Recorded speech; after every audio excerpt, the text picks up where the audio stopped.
नमस्कार दोस्तों, संत रामपाल जी महाराज अपने प्रवचनों में कहते हैं, जो अपने सो और के एक के पीर पिछान, भूख्या भोजन देते हैं पहुँचेंगे परमान।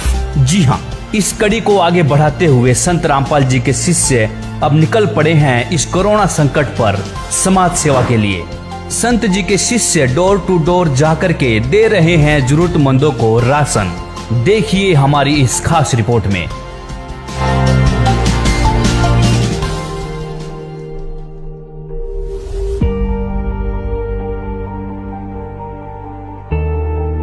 लॉकडाउन खत्म होने वाला है, लेकिन कोरोना संक्रमित मरीजों की संख्या कम होने का नाम नहीं ले रहा।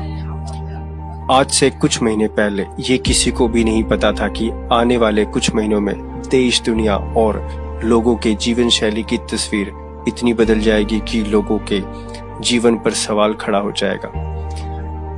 ये बात हर कोई जानता है कि अपने भारत देश में कितनी गरीबी और कितने ऐसे लोग हैं जो अपने और अपने परिवार का पालन हर दिन की मेहनत मजदूरी करके करते हैं।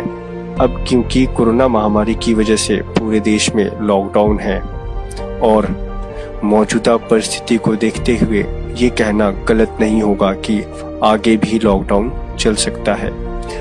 ऐसे में सबसे बड़ी समस्या उन लोगों के सामने है जो अपने दैनिक निर्वाह के लिए हर दिन मेहनत मजदूरी करते थे, क्योंकि अब लॉकडाउन की वजह से वो अपने दैनिक कार्यों को नहीं कर पा रहे हैं। लेकिन इसी बीच सबसे बड़ी राहत की बात यह है कि देश के सभी राज्यों में जहां जहां संत रामपाल जी महाराज के अनुयायी हैं, उनके द्वारा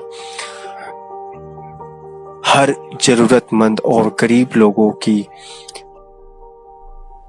आवश्यक खाद्य सामग्रियों के द्वारा उनकी मदद की जा रही है। और उनका कहना है कि जब से ये लॉकडाउन शुरू हुआ है तब से वे इस कार्य को कर रहे हैं और जब तक हालात नहीं सुधर जाते तब तक वे हर गरीब जरूरतमंद लोगों तक आवश्यक खाद्य सामग्री पहुंचाने का कार्य करते रहेंगे। देखिए हमारी ये रिपोर्ट, किस तरीके से ये अनुयायी अपने आसपास के जरूरतमंद लोगों को राहत सामग्री मुहैया करा रहे हैं।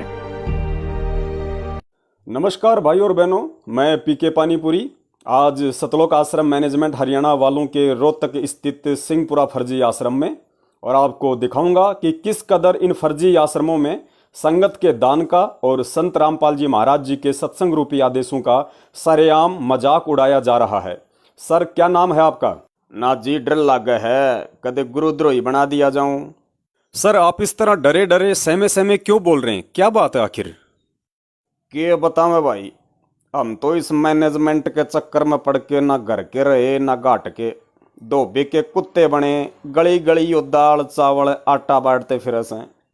जबकि गुरुजी ने तो ज्ञान गंगा पुस्तक में साफ साफ आदेश दे रखा से कि चाहे भिखारी भी क्यों ना हो, उसको भी सूखा आइटम दाल चावल आटा नहीं देना, क्योंकि वो लोग इसे बेच दे से, शराब पी जा से, जिससे दान का भी दुरुपयोग होवे से दान देने वाला का भी नुकसान, मर्यादा भी खंडित होती है और परमात्मा भी नाराज हो से। सर, जब आपको ये सारी बातें पता है तो आप इनका विरोध करने के बजाय सहयोग क्यों कर रहे हैं? क्या करें जी, इनका विरोध करने की हिम्मत नहीं है जी। पवन दास जयपुर वाले ने हिम्मत की थी, बेचारे के घर में घुस गए। हमारे गुरुजियां के छोटे भाई महेंद्र भगोड़े के सार नाम गुंडे, दिल्ली वाले देश राजमान जो कि वर्ल्ड कोऑर्डिनेटर बना के जबरदस्ती संगत के सिर पर बैठा रखा है प्रेत की तरह। कुरुक्षेत्र वाला रमेश चंद्र, बसंत सैनी का भाई रूपदास, इन सब ने मिलकर बेचारे की देही तोड़ दी। उसके बाद जी हमने तो कत्ती डर लाग रहा से, और मेरे साथ साथ ये सारे मूर्खानंद जो पैकिंग करने लाग रहे हैं, सब ने मिलकर इन गद्दारों की गुलामी करना ही स्वीकार कर लिया जी।